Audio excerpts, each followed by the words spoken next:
네, 문화예술로 더 행복한 제주를 꿈꿉니다. 문화공감 토크 콘서트 진행을 맡은 아나운서 이정빈입니다. 지난 2016년 제주의 해녀 문화가 유네스코 인류 무형문화유산으로 등재가 되었습니다. 진취적이고 강인하면서도 나눔과 배려를 실천하는 제주의 해녀 공동체 문화를 널리 알리고 계승하려는 노력이 굉장히 많이 이루어지고 있는데요. 오늘 문화공감 토크 콘서트에서는요. 제주의 해녀를 세계적인 콘텐츠로 만들고 계신 분을 모시고 이야기 나누려고 합니다. 고희영 감독님 모실게요. 어서 오세요. 안녕하세요. 고희영 감독입니다. 반갑습니다. 네.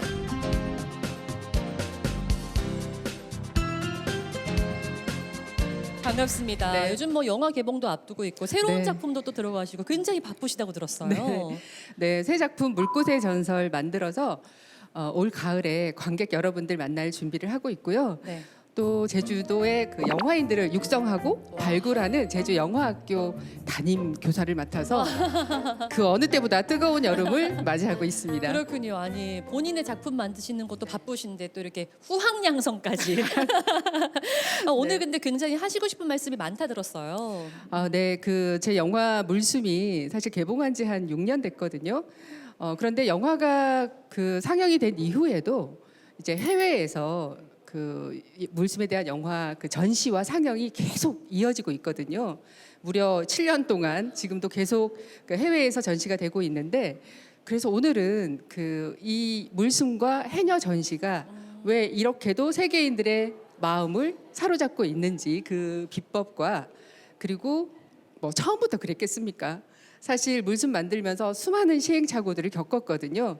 그래서 그 시행착오들을 최초로 물숨 와. 비하인드 스토리를 와. 오늘 공개하려고 합니다. 귀한 시간이네요. 자, 그럼 우리 고희영 감독님께요. 왜 로컬 문화가 세계적인지 강연 먼저 듣고 이야기 나누도록 하겠습니다.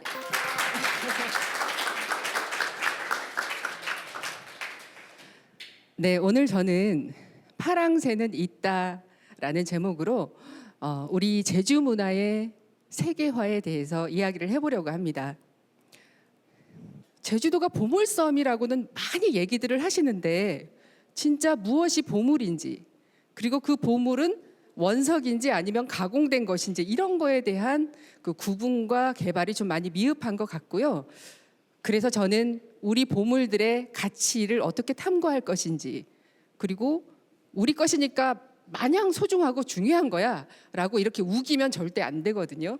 그래서 어떻게 이러한 반짝이는 제주의 보물들을 공감의 다리를 놓는 방법을 오늘 한번 집중적으로 이야기를 해보려고 합니다.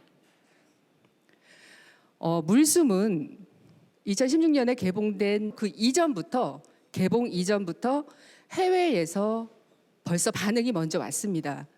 그래서 프랑스, 독일 그 합작 공영 방송인 아르떼부터 시작해서 이탈리아, 스웨덴 교육 방송인 UR, 그리고 이렇게 유럽 각개국에서 영화가 개봉이 되기도 전부터 선판매가 되었던 작품이에요. 뿐만 아니라 영화 개봉 이후에는 전 세계 20여 개국에서 물숨 영화제에서 초청 상영이 되었었는데요. 그러니까 우리 해녀들이 이렇게 전 세계의 바다를 유영하는 것에 대한 굉장한 감동이 있었지만, 그 중에서도 특히 제가 정말 눈물이 났던 그 영화제가 있었습니다. 바로 이란에서 물숨이 상영됐던 때인데요. 아시다시피 여러분, 이란 여성들은 아직도 히잡을 쓰고, 그리고 여성 인권이 굉장히 폐쇄적인 나라로 알려져 있죠. 그런데 이 히잡을 쓴 여성들이 극장에 모여서 제주 바다로 텀벙텀벙 뛰어들어가는 우리 해녀들을 보면서 그 놀라워했던 모습들, 그리고 이렇게 이 지구상에는 이렇게 진취적인 여성들이 있구나라는 그런 거에 대한 발견, 굉장히 경이로워했던 그런 모습을 보면서 이 영화를 만들기 너무 잘했다라고 스스로 생각했습니다. 저희들의 고민은 한마디로 뭐 엄마 찾아 산말리 아니고요. 콘텐츠 찾아 산말리를 하는 인생이라고 생각하시면 돼요. 그래서 날마다 어떤 콘텐츠가 지금 사회에서 이슈가 되고 있는지, 혹은 나의 이 이야기가 나는 굉장히 관심이 있는데 다른 사람도 좋아할까? 이런 번뇌에 찬 나날을 보내고 있다고 보시면 됩니다. 사실 제가 물숨 영화를 기획하게 된 것은 너무나 아이러니하게도 제주도가 아닌 아주 먼 중국 수촨성 청두에 있는 여인국이었습니다. 그때도 열심히 어떤 아이템이 다큐멘터리가 될 것인가 막 그 소재를 찾아 나서던 중에 중국 수촨성의 한 산악지대에 여인국이, 지구상에서 마지막으로 남아있는 여인국이 있다는 이야기를 들었어요. 너무나 마음이 뛰어서 찾아갔는데 가서 보니까 여성들이 전부 일을 하고요. 남성들은 그냥 아이를 돌봅니다. 그리고 여기 보시면 한 남자가 창을 기어오르고 있죠. 여기는 결혼을 하지 않고요, 주혼을 합니다. 주자가 무슨 주자냐 하면 도망갈 주, 달릴 주자예요. 그러니까 이 마을에 사는 남성들은 1년 내내 자기가 마음에 두고 있는 여자를 점지해 뒀다가 1년에 한 번 축제가 열릴 때 그 여자의 방을 이렇게 있는 힘을 다해 올라갑니다. 올라간다고 되느냐? 그 여성이 받아주어야 그날 합방이 되고, 그리고 남자는 다시 자기 집으로 돌아갑니다. 이게 바로 주혼이에요. 그래서 저는 이 이야기가 너무 매력적이어서 이거를 한참 촬영을 하고 있었는데, 여기에서 제가 운명적으로 영국 청년 제임스라는 사람을 만나게 됩니다. 이 친구는 전 세계 오지를 탐험하고 있는 오지 탐험가였는데, 제가 이렇게 맨날 헉헉거리면서 산을 오르내리고, 또 심지어 이 여인국은 자기들만의 언어를 쓰고 있기 때문에 사중 통역을 해야 돼요. 질문을 하나 하면 1시간 뒤에 답이 돌아와요. 뭐 이렇게 되게 어렵게 촬영을 하고 있으니까 이 청년이 보다가 정말 안쓰러웠는지, 너는 어느 나라에서 왔니? 그러다가 이제 제가 한국에서 왔다고 그랬더니, 내가 그 다음에 가고 싶은 나라가 한국인데, 그러면 너희 나라에서 내가 가서 꼭 봐야 될 것이 무엇이 있니?라고 이제 물어보는 거예요. 그 순간 제가 바로 해녀라고 얘기를 했어요. 내 고향에는 이러이러한 여성들이 사는데 네가 한국에 온다면 반드시 해녀를 만나고 와라 라고 했는데, 뭐라고? 그런 사람들이 있다고? 이러는 반응이었어요.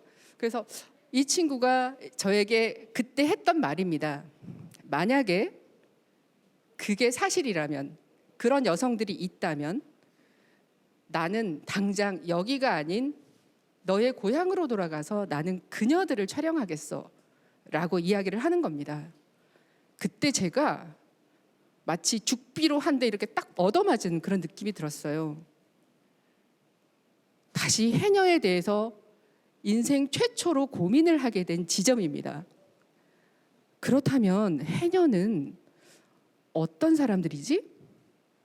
라고 스스로 되물었을 때 제가 해녀에 대해서 아는 게 사실 하나도 없더라고요. 그냥 고향일 뿐이죠. 어떻게 보면 해녀를 늘 보고 자랐기 때문에 풍경화 속의 해녀만 보고 있었고, 그것을 제가 다 안다고 생각했을지도 모른다는 생각이 들었습니다. 그래서 이 세계화에 있어서 가장 큰 문제는 저는 이것이라고 생각합니다. 안다는 것의 함정. 우리는 세상의 모든 것을 다 보고 있다고 생각합니다. 보이는 것을 보면서 그것이 마치 내가 보고 있다고 착각을 하죠. 여기서 저는 이동우 씨를 소개하고 싶습니다. 저와 영화를 같이 하기도 했었는데요. 이동우 씨는 나이 40에 중도 시각 장애인이 됩니다.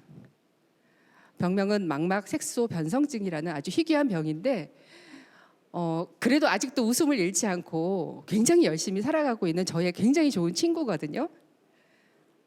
어느 날 이동우 씨가 저에게 이런 이야기를 했어요. 감독님, 제가 눈이 보이지 않으니까 사람이 더 잘 보여요. 그게 무슨 말이야? 있잖아요, 감독님. 우리가 아무리 사람에 대해서 편견을 안 가지려고 해도 어떤 사람을 처음 만날 때 내 눈이 이미 벌써 그 사람이 어떤 헤어스타일을 했는지, 어떤 옷을 입었는지, 무슨 가방을 들었는지를 먼저 스캔하고 본다는 겁니다. 여러분들도 공감하시죠? 네. 그런데 눈이 보이지 않기 시작하면서 무엇이 보이냐 하면, 이 사람이 내 앞에서 말을 꾸미는지 진실로 이야기하는지, 그리고 내 앞에서 나한테만 잘하고 종업원들에게는 함부로 하는지 이게 다 보였다는 겁니다. 그래서 저는 이동우 씨가 세상이 보이지 않으면서 보였던 세상에 대해서 영화를 만들고 싶다는 생각을 했습니다. 그렇게 해서 만들어진 영화가 시소인데요. 90도 회전. 직진. 최신아, 세상이 지금 같으면 너랑 나랑 어디든 간다. 어느 날 한 사람에게 전화가 왔죠. 저한테 눈을 준다는 내용이었습니다. 그 사람은 눈을 제외한 모든 몸이 마비되어 있는 근육병 환자였습니다. 바로 임재신이라는 사람이었죠. 형 진짜 건반 칠 줄 알아, 동우 형? 몰라. 시각장애니까 친구가. 진짜? 바꿀래? 재신이랑 이렇게 와서 친구가 되고 정말 많이 알고 싶었거든요. 아빠랑 제가 추억이 저도 없다고 생각했어요. 오히려 그게 다행이라고 생각한 적이 많았어요. 왜냐면 그런 게 많으면은 내 5%면 100%가 될 수 있지 않을까. 그렇게 한번 고민하면서 출발했어요. 동우 형을 바라볼 때. 아빠, 나 지금 뭐 그리는 줄 알아? 글쎄, 나중에 아빠 눈 고치면 나중에 아빠 눈 고치면 할 거를 그린다고?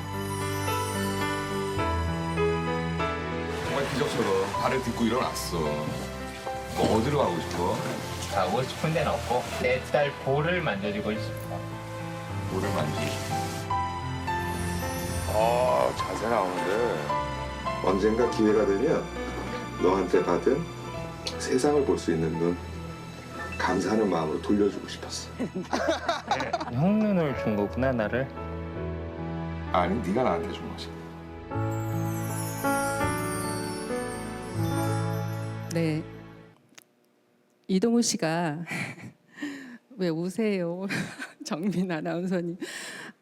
이동우 씨가 그 눈이 안 보이면서 다시 보였던 세상은 임재신 씨가 자기에게 남은 마지막 눈을 이동우 씨에게 주겠다고 할 때부터 눈이 다시 뜨였다고 할 수 있을 것 같습니다. 저는 이 영화를 만들면서 제가 세상을 본다는 것에 대해서 새로운 자각을 하기 시작했어요. 그리고 내가 보이는 것을 보면서 내가 다 본다고 생각하지는 않았을까라는 반성의 시간을 가졌습니다. 왜 시소 이야기가 필요했냐면요. 그동안 저는 해녀를 누구보다 잘한다고 생각했어요. 왜냐하면 어렸을 때부터 늘 고향 바다에는 해녀분들이 일을 하고 계셨고 늘 귀동냥으로 들었고 그랬기 때문에 안다고 생각했지만 정작 내가 영화를 만들어 볼까라고 생각을 했을 때는 나에게 갖고 있는 지식은 모두 관습적인 지식, 어디서 얻어들은 지식, 풍경화로 보는 지식이 바로 내가 해녀를 알고 있다고 생각한 가짜 지식이라는 걸 알게 됐습니다. 그래서 정말 부끄럽지만 그 물숨의 비하인드 스토리를 최초로 공개합니다.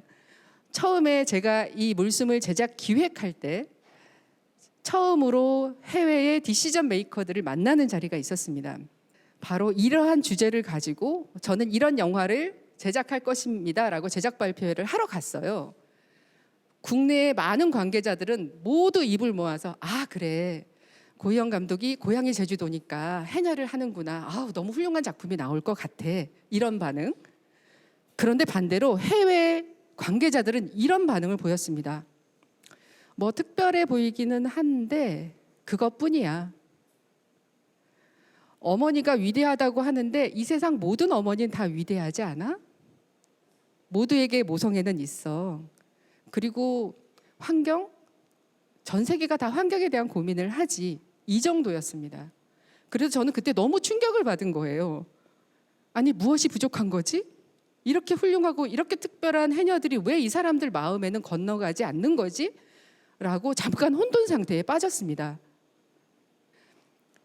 그래서 저는 그때부터 다시 돌아와서 너무 자존심도 상하고 왠지 우리 해녀분들을 제가 소중하게 해외에 첫 선을 못 보인 것 같아서 너무 괴로웠어요. 그래서 해녀들을 다시 공부하기 시작했습니다.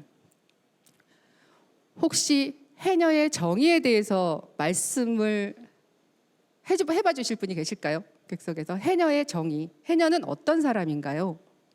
우리 이정민 아나운서님으로부터 해녀에 대한 정의를 한번 들어보도록 하겠습니다. 해녀분들은 바다에서 물질을 내서 자식과 가족을 먹여 살리고 키워내신 여자 가장분들이라고 할 수 있지 않을까요? 네, 바로 저렇게 해서 제가 해외 디시전 메이커들에게 바로 무시를 당하고 사실 맞아요. 굉장히 맞는 부분이 있는데 정확한 본질을 좀 놓쳤던 것 같아요. 제가 범했던 실수이기도 합니다. 보겠습니다, 여러분. 해녀는 산소 공급 없이 들어가 해조류와 폐류를 따면서 사는 여성들을 말한다. 여기에서 핵심은 무엇이죠? 산소 공급 없이입니다. 그런데 해녀를 정의할 때 많은 분들이 산소 공급 없이를 빼먹어요. 다 아니까. 우리는 다 아니까.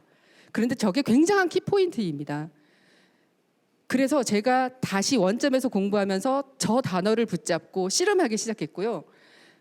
결국 산소 공급 없이를 숨으로 해석하기 시작했습니다. 그리고 산다는 건 숨 쉰다는 것인데 우리 해녀들은 숨을 참아야만 잘 살 수 있는 거구나라는 어떤 마음이 애잔한 그런 마음도 있었고, 결국 이 작업은 저에게 해녀라는 추상적 소재를 구체적으로 의미화하는 작업이었습니다. 해녀들의 바다에 계급이 있다는 것도 저는 어렴풋이 알고 있었거든요. 항상 책에는 이렇게 나와 있어요. 해녀들은 기량에 따라서 상군, 중군, 하군으로 나뉜다. 기량. 도대체 기량은 무엇일까요? 기량. 젊고 힘세고 이러면 상군. 이렇게 생각했는데 사실 들여다보니까 그 안에는 굉장히 엄청난 숨의 길이가 있었던 겁니다. 그래서 해녀들은 서로 경쟁하지 않고 태어날 때부터 나의 숨의 길이에 맞는 바다를 찾아가고, 그렇기 때문에 서로의 갈등이 없다는 그런 것을 발견하게 된 거죠. 그리고 자신의 숨을 넘어서고 싶을 때 바닷속에서 먹게 되는 숨이 물숨이라는 것을 발견하게 되었습니다. 사실 지금은 물숨이 저희 영화 이후로 너무 보통 명사처럼 막 쓰여서 사실은 원조 주장을 좀 하고 싶은데, 이때만 해도 제가 해녀분들 촬영하다가 우연히 건진 말이었거든요. 뭐 물숨 이야기가 나와서 그게 무슨 말이에요, 삼촌? 여쭤봤더니 갑자기 막 화를 내면서 그냥 가시는 거예요. 뭐지? 다른 해녀분들에게 다시 여쭤봤더니 얘가 지금 바다에 지금 막 들어가려고 하는데 재수 나쁘게 왜 물숨 이야기 하냐고. 그래서 다 회피를 하시는 거죠. 그래서 막 검색으로 다 찾아봤어요. 물숨이 뭔가? 안 나와요. 뭔가 있다. 그래서 추적을 한 결과 물숨이 해녀들이 바닷속에서 조금 더 따고 싶은 욕망에 시달리는 숨이라는 걸 알게 되었고, 그것이 곧 죽음으로 연결된다는 걸 알게 되었어요. 결국 이런 7년 동안의 촬영은 제가 해녀를 온전히 다시 공부할 수 있게 하고 저의 시각을 안다는 것의 함정에서 탈출했던 시간이기도 합니다. 이러한 이야기를 가지고 해외에 다시 나갔을 때 사람들이 굉장히 그 열띤 반응을 보여줬어요. 그 이유를 살펴보면 결국 우리 모두는 살아 숨쉬는 존재들이고, 그리고 비단 바다뿐만 아니라 우리들 무태 바다에서도 얼마나 많은 욕망에 시달립니까? 늘 헐떡거리고요. 남보다 더 많이 가지려고, 더 높이 오르려고, 더 빨리 가려고 얼마나 나의 호흡을 가쁘게 하면서 살아갑니까? 바로 그런 것들 때문에 이 물숨이 해외 그 많은 사람들에게 공감을 가게 했던 것 같습니다. 그래서 제가 드리고 싶은 말씀은, 첫 번째, 안다는 것의 함정에서 벗어나야 한다는 것과, 두 번째 강조하고 싶은 것은 이렇게 특별한 소재일수록 객관적인 가치를 찾아서 공감의 다리를 놓으라는 것입니다. 굉장히 중요한 부분입니다. 그리고 이 영화를 들고 해외 영화제에 초청받아서 갔을 때 굉장히 또 놀라운 일이 있었어요. 관객과의 대화를 다 하고 이제 질문을 막 받는데 한 어린아이가 손을 들고 이런 질문을 하는 겁니다. 해녀는 왜 바다에 들어갈 때 공기통을 메고 들어가지 않아요? 공기통을 메고 들어가면 위험하지도 않잖아요. 할머니들 너무 위험해 보여요. 그때 저는 아무런 대답을 사실 못했어요. 왜냐하면 이것 역시 제가 다 알고 있다고 생각해서 미처 생각해 보지 않았던 문제인 거죠. 뒤통수를 맞은 느낌이었고, 그래서 제가 부랴부랴 돌아와서 물숨 해외 버전을 다시 만들었습니다. 해외 버전에만 들어간 부분이 있는데 그것이 바로 해녀와 에코 페미니즘 부분이거든요. 그 부분 국내에서 한번 보시고 가겠습니다.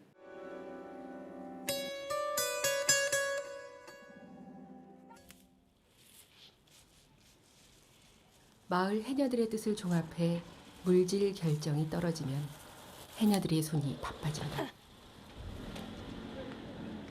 대를 이어 발전해온 해녀들만의 팁. 쑥에 치약을 묻혀 바르면 물안경에 김이 서리지 않고,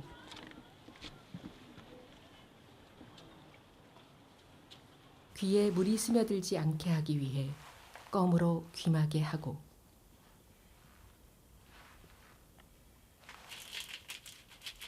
수압과 싸우기 위해 두통약은 전쟁터의 방패와 같다.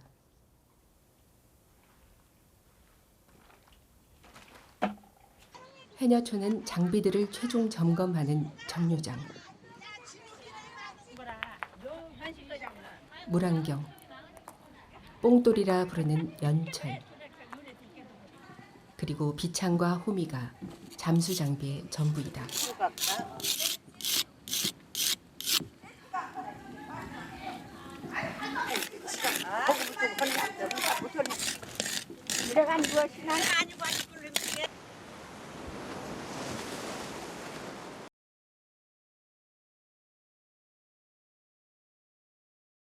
아이고, 공기통 이때 해녀들 하는 데는 공기통 한 걸 못해요. 그런 건 하면 못하게 해주게. 공기통 한 사람은 들어가면 그냥 숨만 쉬어그네 계속 물건을 잡아불면 물건이 없어질 거 아니. 그거 입으면 다 험벌을 다 잡아불면 물건도 없고 후대에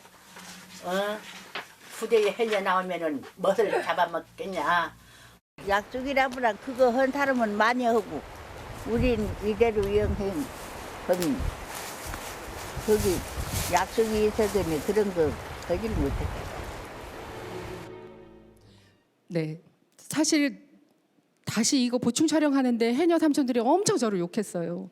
얘가 지금 7년 동안 이렇게 괴롭히면서 우리를 촬영하더니 갑자기 나타나서 왜 공기통을 메고 가지 않으세요? 이런 질문하니까 얼마나 황당하셨겠어요. 얘가 이상해져서 왔다.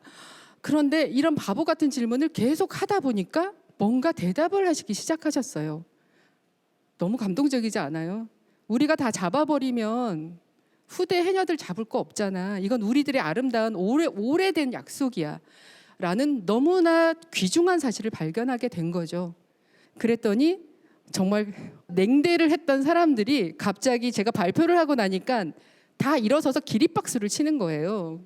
그래서 너무나 놀라운 전과 후를 제가 경험했습니다. 사실 어떤 콘텐츠가 세계에서 사랑받을 수 있어요? 라는 질문들을 많이 하고 제가 강의도 많이 하는데 저는 가장 우선시돼야 되는 거는 바로 직관적 아름다움, 예술성이라고 할 수 있죠. 어느 날 제가 해녀 물숨 영화 마무리를 막 하고 있던 즈음이었어요. 그때 제가 베이징에 살고 있을 때였는데 그것을 알고 있는 많은 해외의 친구들이 저에게 막 기사들을 보내오기 시작했어요. 봤더니 영국 가디언의 해녀의 사진들이 심지어 양면에 실린 겁니다. 두 면 가득. 기사를 봤더니 제주 해녀의 전시회가 뉴욕에서 열리고 있다는 기사예요.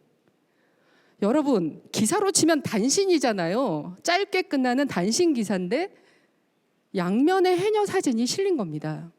제가 알아봤더니 이 가디언의 하단 광고가 7억 정도라고 합니다.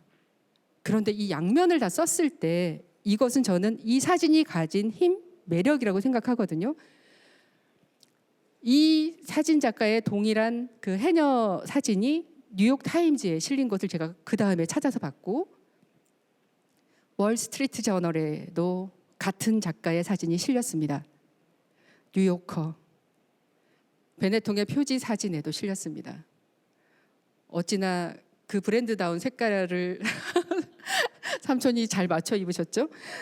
찾아봤더니 이분을 제가 수소문을 했어요. 했더니 우리나라 톱 클래스의 스타들을 찍던 커머셜 작가였는데 뭐 별에서 온 그대, 뭐 뿌리 깊은 나무, 추격자들 이런 포스터도 찍으시고 뭐 김혜수 씨, 뭐 전지현 씨 많은 그 연예인들을 찍었던 작가인데 어느 날 제주도에 휴가차 왔다가 우도에서 해녀 한 분을 만나면서 이분의 인생이 바뀌기 시작합니다.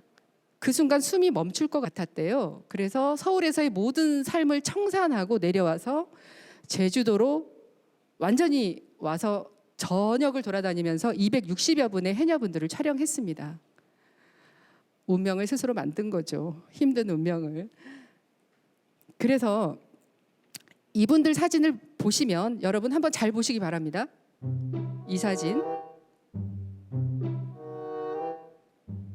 이 사진. 자, 이분 사진 속의 해녀들이 다른 해녀 사진과 좀 다른 점을 발견하지 못하셨나요? 발견하신 분 한번 손 들어봐 주세요. 수많은 해녀 사진들이 있죠. 큰 차이가 있어요. 네? 그림 느낌이 나는군요. 네. 네? 아. 잠수복 위에 또 이렇게 다른 잠수 도구들이 굉장히 패셔너블하죠. 네. 정답을 시간 관계상 빨리 말씀드리자면 이 해녀 사진에는 한 가지가 없습니다. 뭐냐? 바다가 없습니다. 아, 하시네요. 대부분의 해녀 사진은 바다가 있습니다. 바다를 배경으로 하죠. 왜냐? 해녀니까. 그런데 이 해녀 사진에는 바다를 일부러 지웠습니다. 제가 왜 그랬냐고 물어봤어요. 그랬더니 제가 처음에 해녀를 보고 숨이 멈췄던 그 순간을 표현하고 싶었는데 우리가 정말 아름다운 사람을 보거나 한눈에 반한 사람을 봤을 때 여러분 기억을 환기시켜 보세요. 어떤 느낌이 나시나요? 막 샤방샤방한 음악이 나오면서 주변이 싹 지워지죠. 오로지 이 우주에 그 사람만 보이죠. 바로 그것을 표현하기 위해서 노력을 했다고 합니다. 결국 본질에 충실한 이런 사진들이 전 세계 사람들의 마음을 울렸던 거고요. 이 해녀 사진들이 프랑스 반에서 전시했던 사진입니다. 너무 아름답죠. 그리고 아일랜드 더블린의 이 전시 갤러리에는 이렇게 해녀 사진이 완전히 대자로 걸렸어요. 그래서 한번 관심 있는 분들 찾아보면은 해외를 여행하시는 분들이 이렇게 걸린 걸 보고 막 눈물이 난다고 합니다. 우리 해녀들이 저렇게 해외에 나가서 크게 대접받고 있는 모습. 그래서 제가 이 너무나 강렬한 이 사진을 보고 너무 반해서 제안을 했습니다. 해녀 사진과 영화를 한번 콜라보로 전시를 한번 해보자라고 그쪽 큐레이터께서도 이제 제안을 해주셔서 첫 시작이 영국 그리니치 해양박물관에서부터 시작이 됐습니다. 그리고 그 이후에도 계속 12개국 24개의 도시를 끊임없이 순회하면서 전시를 이어가고 있습니다. 물론 지금에도 이어가고 있고요. 예태보리 해양박물관은 저희들을 처음으로 발굴해서 이 전시를 만든 기획팀이 있는데요. 이 예태보리 해양박물관에서 한 전시가 한마디로 대박이 난 겁니다.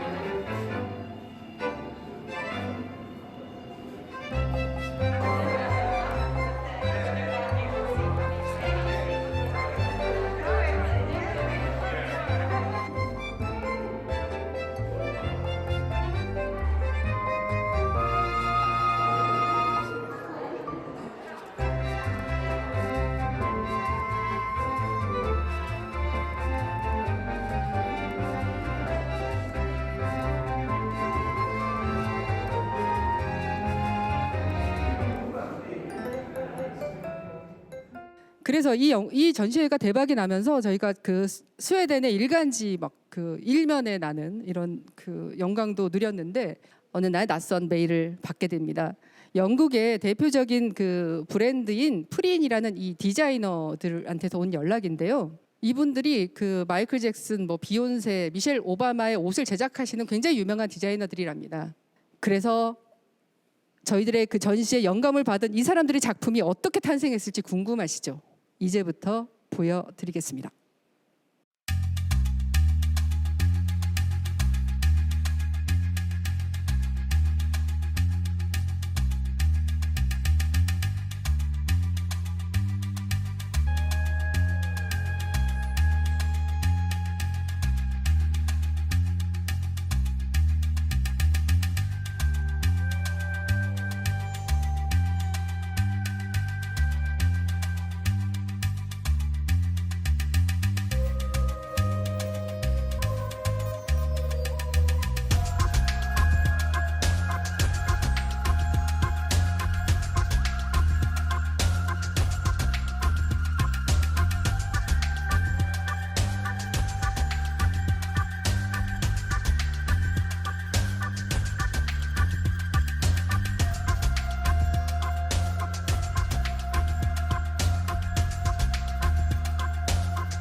네, 멋지죠. 완전 새로운 해석이죠. 보시면 우리 잠수봉 늘 보던 고무옷이 이렇게 변했고요. 이 태왁, 저 이 가방 정말 탐났습니다. 이렇게 멋진 가방으로.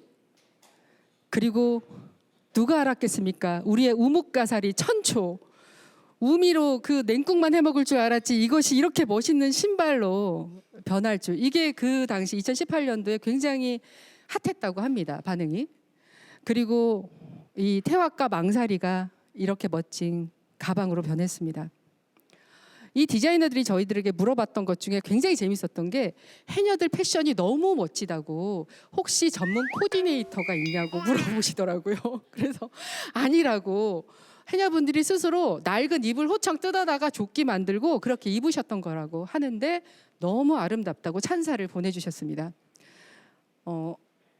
결국 저는 이런 생각을 합니다. 우리가 해녀를 늘 볼 수 있기 때문에 우리는 너무나 관습적인 시각으로만 바라보고 그것 속에서 새로운 생각을 하지 않았던 거죠. 그래서 저는 이 사회적 거리두기도 중요하지만 우리 시선의 거리두기가 정말 중요하다는 생각이 듭니다. 결국 그것은 어떤 대상과 콘텐츠를 객관화하는 작업이기도 합니다. 아까 그 예태보리 해양박물관에서 또 저 영국의 디자이너들을 보면서 아 좋긴 한데 뭔가 마음 한구석이 또 허전한 게 있었습니다. 그것은 바로 왜 우리는 없을까? 왜 우리나라에서는 없을까? 왜 우리 제주도에서는 이것을 발견하지 못할까 하는 아쉬움이 있었거든요. 그랬는데 정말 딱 나타났습니다. 그 미국과 프랑스에서 회전 공부를 하고 디자이너로 활동하다가 다시 고향으로 돌아와서 역시 해녀에 반해서 브랜드를 만들게 된 디자이너 김진주 씨인데요. 이 해녀복이 가진 철학과 그 아름다운 가치를 이 패션에 담고 있습니다. 덕분에 제가 이 물숨을 인연으로 정말 최초로 제가 모델이 되는 이런 또 영광을 누리기도 했습니다.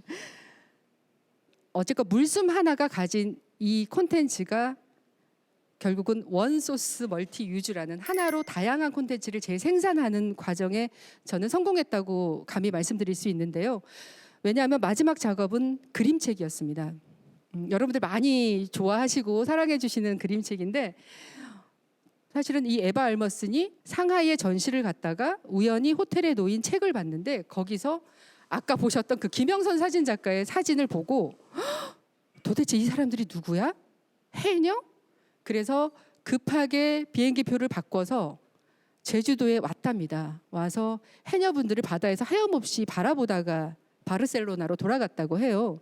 그 기사를 보고 저와 이제 연결이 됐는데 저의 물숨 영화를 보더니 너무 아름답다며 너와 함께 무슨 일인가를 해보고 싶다라고 저에게 먼저 제안을 해왔습니다. 그래서 제가 그때 번뜩 드는 생각이 해외 영화제에 가면 관객과의 대화가 끝나면 아이들이 그렇게 많이 찾아와요. 안 가요, 집에를 아예. 그리고 애들이 와가지고 이런 말을 합니다. 나도 해녀가 되고 싶은데 어떻게 하면 해녀가 되나요?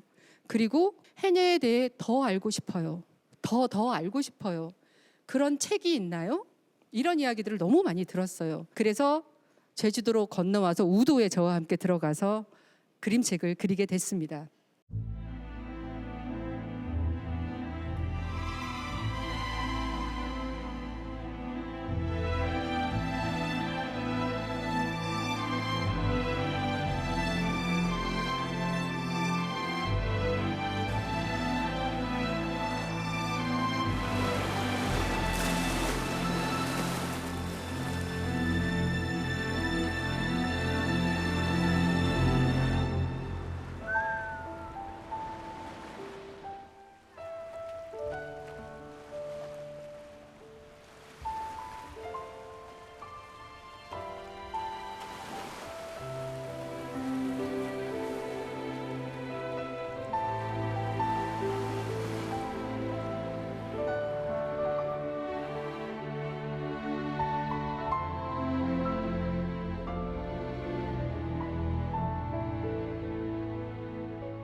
이 그림책이 지금 뭐 우리나라 한국어를 비롯해서 세계 5개 국어로 지금 번역돼서 전 세계의 많은 어린이들의 사랑을 받고 있고요. 결국 그런 것 같습니다. 우리가 해녀라는 콘텐츠를 많이들 알고 있고 다 알고 있고 소중하다는 것을 알고 있지만 결국 해녀를 통해서 우리는 무엇을 바라볼 것인가? 그것이 가장 큰 관건인 것 같습니다. 어떤 사람은 그것을 영화로, 어떤 사람은 그것을 사진으로, 어떤 사람은 패션으로 각자 자기 분야에서 자기의 눈으로 해석하는 것이 가장 중요하다는 것이죠. 저는 앞서 콘텐츠 찾아 산만리하며 전 세계 오지를 다 돌아다니면서 정말 고생하면서 다녔는데 이제 알 것 같습니다. 제가 찾았던 파랑새는 정말 멀리 있는 게 아니었어요. 바로 제 곁에 있었다는 것을 깨달았고 그래서 30년 만에 다시 제주 고향으로 돌아오게 한 힘이기도 합니다. 감사합니다.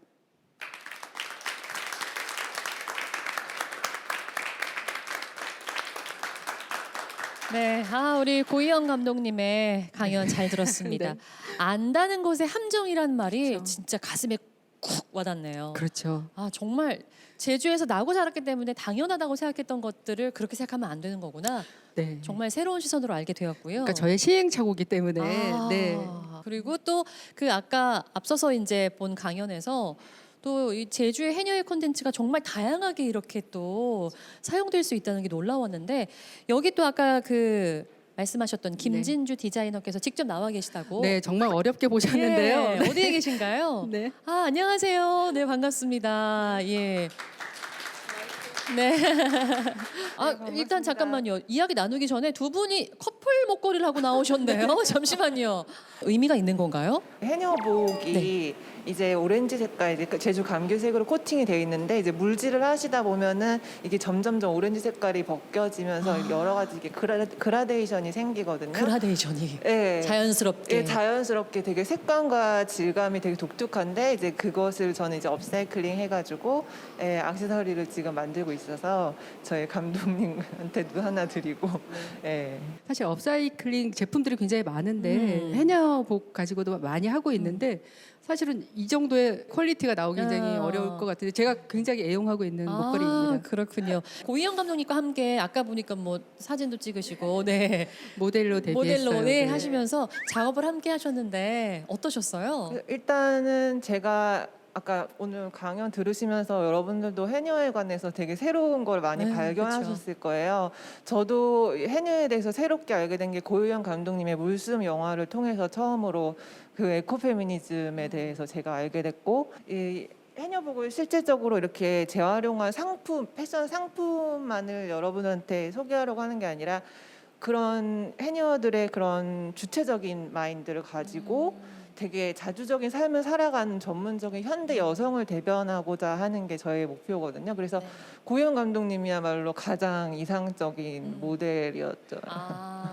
그 얘기도 해주세요. 거기 쓰셨잖아요. 까트린의 드니브보다 더 멋있는. 이거 편집 안 하고 그대로 나갈 수도 있어요. 그럼요. 괜찮아요? 네. 그 제가 김진주 디자이너로부터 들었던 말 중에 굉장히 인상적인 네. 말이 있었는데 물 소중이에서 무언가 되게 중요한 걸 발견하셨대요. 그 말씀 한번 들어보고 싶어요. 어떤 거예요? 그 원래는 직물 천이 직사각형 네모나게 생겨 있잖아요. 이제 그거를 가지고 이렇게 지혜롭게 접고 이어 붙여서 목이 나오고 팔이 나오고 다리가 나오는 옷의 형태가 되는 게 그게 진짜 물소중이의 가장 특징이거든요. 그러니까 서양은 이거 소매 따로, 기 따로 이렇게 패턴을 만든단 말이에요. 그런데 그냥 하나로 쑥 들어가면 되는 그리고 재료도 남지 않는 이 디자인 보고 김진주 디자이너가 너무나 반한 거예요. 서양 사람들은 그거를 만들 수 없대요.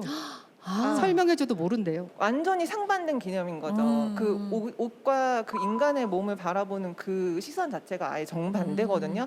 그래서 이거구나. 그렇군요. 이것 역시 굉장히 놀라운 발견인 것 같아요. 디자인의 차원에서. 그러니까요. 예. 아니 이게 해녀 콘텐츠를 가지고 다양한 분야에서 다양하게 볼 수 있다는 것도 정말 놀라운 사실인데요.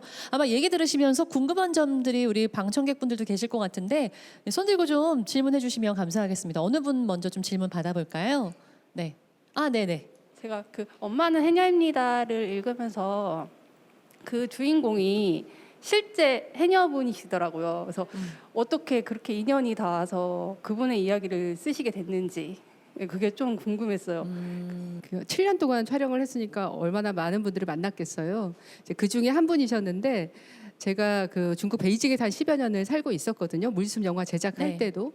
그런데 제가 베이징으로 돌아가서 계속 제주도 소식을 궁금해하면 젊은 해녀니까 날마다 오늘 바다는 이래요. 오늘은 아이들이 저를 기다리러 왔어요 하면서 사진을 보내오는데 그 사진들이 너무나 뭉클하고 짠한 거예요. 아이들이 엄마를 바다에서 기다리는 모습도 그랬고 그래서 오늘은 제가 아이들이 저를 빨리 찾게 하려고 태왁에 꽃무늬천을 씌웠어요. 이런 얘기를 했을 때 이건 정말 그림책으로 만들어야 되겠다라고 생각했고 그래서 그림책에 꽃태왁이 나옵니다. 네. 그렇군요. 굉장히 디테일한 것까지 보셨네요. 네. 그러시네요. 또 다른 분 혹시 뭐 궁금한 점 있으시다면 손 들고 질문해 주세요. 네. 그 해녀분들이 보통 조금 저희가 갖고 있는 그런 해녀 삼촌들의 인식은 좀 폐쇄적일 수도 있고 뭔가 미디어 노출 같은 거에 좀 두려움이나 거부감이 있으실 수도 있을 것 같은데 처음에 그렇게 해녀분들의 모습을 담고자 할 때 좀 다가가기에 어려운 점이나 그런 것들은 없으셨는지. 그분들이 이런 말씀 하시잖아요. 우리는 그 저승에 가서 돈을 벌어서 이승에 쓰는 사람들이다. 그것은 정말 그 목숨을 걸고 바다에 간다는 이야기거든요. 그런데 어떤 애가 와서 자꾸 카메라 들이대고 이러면 얼마나 싫겠어요. 저라도 그럴 것 같아요. 그래서 저는 처음에 촬영부터 하지 않고 2년 동안 그냥 저 보리빵 사서 배달하면서 식혜 사서 돌리고 이러면서 와. 그냥 그분들이 문을 열어줄기를 기다렸어요. 2년 동안. 왜냐하면 제가 촬영하고 싶었던 것이 해녀 한두 분 주인공이 아니라 저는 마을 전체 공동체를 찍고 싶었거든요. 그래서 이 공동체는 단 한 명이라도 반대를 하면 그것을 받아들이지 않습니다. 그래서 두 마을 공동체에서 전부 저를 오케이 해주는 날, 그날이 2년이 걸렸던 것 같아요. 와, 네. 이렇게 듣고 나니까 정말 그 물숨이 그냥 나온 영어가 아니구나. 그래서 사람들이 네. 제목을 잘 지어야 된다고 네. 물숨을 계속 먹으면서 촬영하고 있다고 그런 얘기를 많이 했죠. 아, 우스갯소리로 네. 그 말씀도 하셨군요. 네, 아까 여기 우리 굉장히 영화 작업이 물숨도 7년, 또 이어서 하신 불숨도 7년. 이렇게 긴 시간을 감독님을 견디게 하는 욕망 혹은 감독님의 숨은 어디까지인가. 이런 철학적인 질문이 네, 나오리라고는 그러니까요. 정말 제가 받아본 질문 중에 가장 철학적인. 그래서 많은 분들이 물숨, 불숨 다음에 그 다음에 무슨 숨을 할 것이냐 네. 이런 얘기들도 많이 물어보고 네. 하거든요. 그런데 제가 이 그림책에서 혹시 그림책 보신 분들은 아시겠지만 나이 든 해녀분들은 젊은 해녀들에게 오늘 바다에 가서 뭘 많이 해와 이렇게 절대 말하지 않고 오늘도 들어가서 너의 숨만큼만 있다 오너라 이런 말을 하거든요. 네. 그 말을 제가 마지막 문구로 이제 썼는데 사실 그것은 저에게 하는 말이기도 해요. 저 역시 늘 항상 바쁘다 그러고 맨날 헐떡거리면서 저의 숨의 길이가 무엇인지 모르고 늘 다니다 보니까 항상 그 거의 뭐 공황 상태로 지내고 그랬는데 결국 그 말은 저에게 계속 들려주면서 나의 숨을 찾는 아직도 찾는 중이라고 할 수 있을 것 같아요. 네. 그렇군요. 와, 너의 숨만큼만 하고 와라. 굉장히 좀 가슴이 와닿는 말이네요. 네. 그럼 앞으로 계속해서 이렇게 좀 해녀와 관련된 작업을 하실 계획이세요? 아직 뭐 남아 있을까 싶어요. 사실 뭐 사진도 하고 뭐 영화 감독의 뭐 책까지 내셨으니까. 그 네. 뭐 해녀를 계속 하겠다 이렇게 네. 제가 뭘 작정하고 한 일은 없고요. 결국 제 마음이 무언가에 움직이면 이제 그것을 들여다보고 하고 싶게 되는데 네. 올해 새롭게 선보이는 영화는 또 제가 원하지 않고 그냥 이제는 해녀분들이랑 이제 이별할 거야라고 생각했는데도 다시 네. 해녀로 돌아오게 됐어요. 그러셨군요. 네네. 네, 그 제목이 물꽃의 전설인데 보니까 제주 바다가 너무 많이 황폐화되고 있더라고요. 그리고 해녀분들 숫자도 제가 물숨을 촬영했을 때 한 4,500분 정도 됐는데 지금 네. 한 절반 정도로 급격히 줄어들었거든요. 그러면 해녀분들이 왜 이렇게 줄어들었을까를 생각해 보면 그것은 제주 바다와 긴밀한 연관이 있습니다. 제주 바다가 황폐화되기 때문에 해녀분들이 그렇게 힘들게 예전처럼 노동을 해도 그만큼 해오지 못하는 거죠. 네네. 그래서 점점 해녀 수들이 줄어들기 때문에 이번 영화는 그 나이든 96살의 해녀분이 한평생 바다와 호흡하고 대화하면서 살아오신 해녀의 눈으로 바라본 제주 바다의 소멸에 대한 이야기입니다. 또 물숨과는 또 다른 해녀분들의 이야기가 펼쳐지는 거네요. 네, 그렇습니다. 그렇군요. 우리가 사실 그 계속해서 우리 제주의 어떤 문화 콘텐츠에 대한 이야기를 나누고 있는데요. 아직도 좀 무궁무진하게 남아 있다고 볼 수 있을까요? 어떠세요? 그러면요. 그냥 보물섬이 아닌 거죠. 근데 우리가 보물이 많다고는 알고 있지만 네. 제가 처음에 말씀드렸다시피 그 보물의 가치를 어떻게 찾을 것인지에 대한 노력이 정말 중요할 것 같고 네. 사실 해녀 콘텐츠만 해도 저는 앞으로 수천 개의 다른 시각을 가진 콘텐츠가 계속 나오리라고 봅니다. 그리고 나와야 하고요. 예를 들면 이런 거죠. 저는 해녀분들이 만큼 전 세계에 정확한 기상캐스터들이 없어요. 오늘은 한이바람, 오늘은 마파람, 그러니 상구는 들어가고 하구는 못 들어가고 이런 거를 바로 아침에 대문을 나서자마자 아십니다. 그러면 저는 해녀분들이 기상캐스터가 되면 얼마나 좋을까. 와. 뭐 이런 것처럼 그러한 무궁무진한 소재들이 많고 그리고 제주도가 어쨌건 16,000여의 그 신들이 살고 있는 네. 그리고 굉장히 자연을 숭배하고 경외시하며 살아왔던 사람들이기 때문에 그 속에 담긴 철학만 해도 저는 무궁무진할 것 같아요. 그렇군요. 굉장히 많은 콘텐츠가 아직도 여전히 있습니다. 그래서 네. 제주는 보물섬이다 이렇게 말씀을 해주셨는데 한 발짝 좀 떨어져서 봐야 한다고 하셨잖아요. 근데 사실 약간 그게 구체적이진 않아요. 어떻게 떨어져서 봐야 그냥 우리도 좀 알아볼 수 있을까 궁금해요. 그렇죠. 네. 근데 저는 이게 굉장히 사실 어려운 작업이에요. 근데 이렇게 쉽게 설명드릴 수 있을 것 같아요. 가장 내가 오랫동안 내 가까이에서 본 사람, 어머니, 어머니를 우리가 가장 잘 몰라요. 그렇잖아요. 내 어머니가 어떤 사람인지, 무엇을 좋아하는지, 옛날에 꿈이 무엇이었는지 전혀 모르잖아요. 바로 이렇게 가까이 있으면 잘 모르게 되는 것들이거든요. 그렇다면 그런 새로운 콘텐츠를 마주하게 될 때 내 어머니라면이라고 대입을 해서 한번 객관화 작업을 해보시면 좀 더 쉬울 것 같아요. 네. 그렇군요. 아마 제주의 컨텐츠를 가지고 무언가를 하고 싶은 분들에게 좀 답이 되지 않았을까 이런 생각을 해봅니다. 그럼 우리 감독님께서는 앞으로 이제 해녀와 마지막이야 아까 바이바이 할래 하시면서 만들었다고 했는데 해녀 말고 또 다른 어떤 컨텐츠에 좀 관심이 있으실지 살짝 말씀해 주시면 안 돼요? 네, 제가 사실 그 김진주 디자이너처럼 젊은 날에는 늘 수평선을 벗어날 꿈만 꿨는데 이제 30년이 지나서 다시 고향 수평선 안으로 들어왔어요. 들어와 보니까 이제 예전에 보지 못했던 너무 많은 것들이 보이고요. 그래서 아마 꾸준히 제가 그 제주도의 문화 콘텐츠들을 계속 발굴도 하고 영화 작품도 하면서 그것보다 더 중요한 건 제주도에 있는 그 영화인들, 그 지역 인재들 그런 분들에게 제가 좀 비빌 언덕이 되어주고 싶어요. 왜냐하면 제가 하면서 너무 힘들게 스스로 독학하고 발품 팔고 이러면서 했기 때문에 그 과정이 너무 좀 힘들었고 그래서 이제 후배들과 함께 제주의 콘텐츠를 같이 힘을 모아서 이제 발굴한다면 저는 그 말 좋아하거든요. 혼자서 빛나는 별은 없다. 네, 그래서 우리 모두 서로를 비추어 주기 위해서 서로 반짝거리는 존재가 되자 그렇게 생각하고 있습니다. 네. 자, 오늘은 물씀, 불씀 그리고 뭐 여러 장르의 또 콘텐츠를 통해서 제주의 문화를 널리 알리고 있는 고희영 감독님 모시고 이야기를 나누었습니다. 당신의 숨만큼만 하시겠다 했지만 대상분이셨으면 좋겠어요. 그러니까 물수 먹어요 그러다가. 그래서 그걸 조심하라니까요. 알겠습니다. 네. 앞으로도 좋은 활동 부탁드리겠습니다. 네, 감사합니다. 고맙습니다. 감사합니다.